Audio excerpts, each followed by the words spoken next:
Quote, "This story is actually about my grandma. She's very young because my parents had me in high school. Just so you're not confused. On Halloween night in 1984, around 11 p.m., my grandma was working the closing shift at a cashier at the Golden Chick. She grew up in a Catholic household and was very religious, and she still is. She was a senior in high school at the time and had been invited to a Halloween party just a town over. When she was telling her mom, my great-grandma, about the party and how she couldn't go because she had to work, her grandma was living with them at the time, who would always complain about the voices in her head and the things that they would tell her.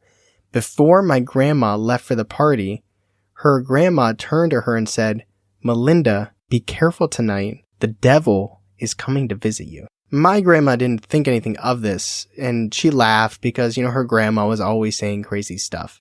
As she was getting ready to close the restaurant for the night, she heard the front door open and walked to the counter to see who it was. She said that it was a tall man who looked to be in his 30s. He was well dressed, in a black suit, had black slicked back hair, and very dark brown eyes. He smiled at her and greeted her by her name, and she said she immediately became uncomfortable and had a gut feeling that there was just something off about him. She asked him how he knew her name, but he avoided the question and said, "Why don't you finish closing up and let me give you a ride to your friend's party?" My grandma declined and asked him to leave if he wasn't going to order anything. She said that he immediately had a change in demeanor and said, "When you're done, you're going to let me give you a ride to the party." She called for her manager, and he came to the counter to see what had happened.